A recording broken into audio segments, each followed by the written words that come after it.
Ito na nga po mga kababayan 'no, meron pong bagong inilabas ang Okta Research Survey firm ng trust and performance rating ng matataas na leader ng ating bansa na pinapangunahan ni Ferdinand Marcos, Vice President Sara Chis Escudero, and Martin Romualdez. Si Vice President po ang nakakuha ng may pinakamababang trust rating sa inilabas na bagong survey. Ito po ang isa-isahin po natin ito po ang trust rating ni President BBM, 69%. Ang kanyang trust rating, performance rating, 66%. Kay Vice President po, 59%. Performance rating, 52%. Kay Senate President Chis Escudero, 67%. Performance rating, 65%. Trust rating kay Martin Romualdez, 61% ang trust rating. Performance ratings is 62%.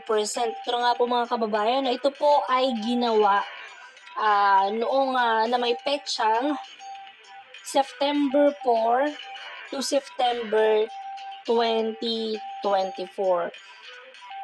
Naka po. Ano po ang masasabi nyo dito sa bagong inilabas sa survey ng Okta Research?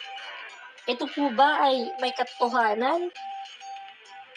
O sa tingin nyo ay talagang inilaglag ng tuluyan ng survey firm na ito ang si Vice President Sara Duterte? Pero makikita mo naman sa ibang survey firm andyan ang pahayag, nandyan ang SWS, nandyan ang False Asia. I think hindi naman siguro ganito ang nangyayari. Itong Okta Research talaga may pagka-bias talaga ito mag-ulat pagdating sa mga Duterte.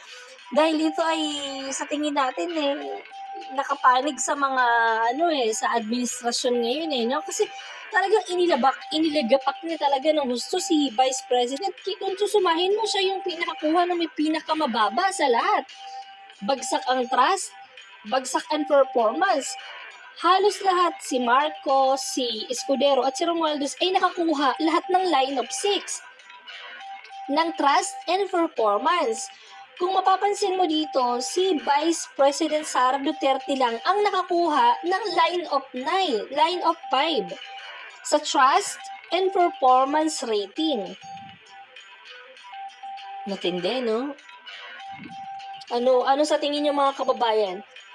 Ito ba ay may katotohanan o pawang haka-haka na naman ito ng ginawang server firm na ito, no?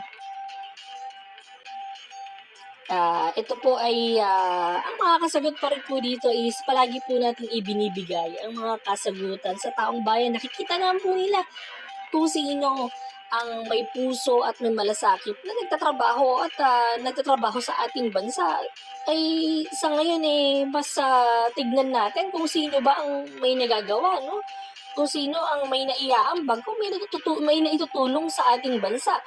Kailangan sapagkat alam natin na kailangan talaga na merong basehan dahil ito po ang survey po ang isa sa mga basehan ng mga politiko kung sila ba ay kaaya-aya pa sa mata ng publiko, kung sila ba ay nagugustuhan pa o pinagkakatiwalaan pa ng taong bayan na mamuno sa ating bansa. Karapatan po ng bawat Pilipino na malaman din po ang mga ganitong klaseng pagsiservisyo nila sa bayan.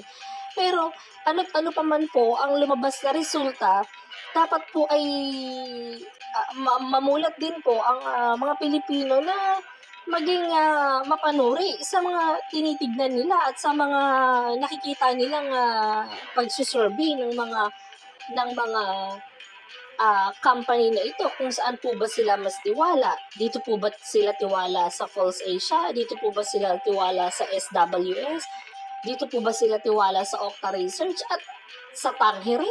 Actually, ilan po yan guys na titignan natin ng mga survey firm na kapag nag-ulat ay iba-iba. Halos hindi sila pare-parehas sa mga inuulat. May time na mas lamang si Vice President Inday Sara, may time naman na lamang din naman si BBM, pero dito po talaga sa Okta Research talagang kulelat na po talaga. Kung makikita natin talagang kinulelat na po. Ito po ay pagmamind condition, no? Talagang alam naman natin na paparating ang halalan 2025. So, nakikita talaga natin na para ang gusto nilang palabasin dito ay ibagsak ang mga Duterte upang sa ganun ay mas kapani-paniwala para sa tingin ng taong bayan na mas nangunguna at mas angat ngayon ang Marcos administration. Pero hindi naman po lingid sa kaalaman ng lahat na ito pong mga ito ay halos wala na pong kakampi si Vice President dito. Si Chis Cudero, bumibira na rin yan sa mga Duterte. Si Martin Romualdez, ang may pakanaan ng lahat. Alam naman natin yan na halos lahat ng mga politiko at mga congressman, hindi naman lahat. I mean, halos majority ng mga congressman halos lahat binibira si Vice President Sara Duterte. At ang mga Duterte, alam naman natin yun, tignan mo naman ang ginagawa sa kanila, mas lalo naman si BBM. Si BBM na hindi natin nakitang nagsalita, kung nagsasalita man si BBM, hindi naman ganun talamak laban kay Vice President Sara Duterte. Although, alam natin na hindi na maganda ang sitwasyon nilang dalawa. Pero, ang may number one na pinakamalaki ang galit dito kay Vice President Sara Duterte ito si Martin Romualdez na may hawak ng kaban ng ating bayan, no? Ito mga buhayang politiko na to. Tapos itong si Chis Escudero, ito balingbingan to no? Kung saan lang ito papanig. Papanig dito sa Duterte, papanig sa Marcos. Pero ngayon, syempre, Senate President siya ng Marcos administration. Alam na natin kung kanino papanig ang mokong na ito, no?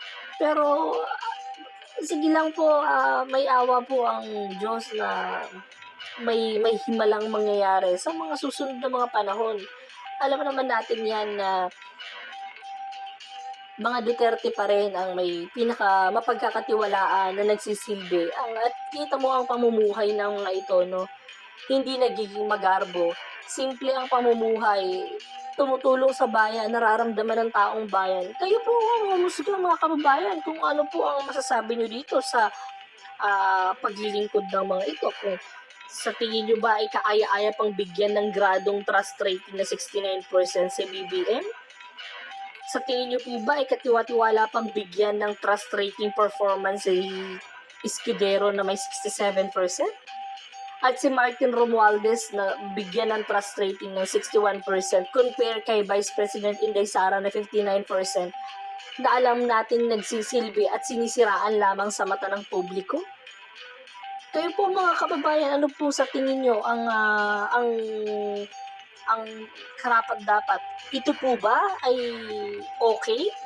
Ito po ba ay tama? O ito po ba ay gawa-gawa lang or isang malaking demolisyon para maging pagbasihan at imulat ang tao na si Vice President Inday Sara ay hindi na pinagkakatiwalaan at hindi na nagpe-perform sa gobyerno.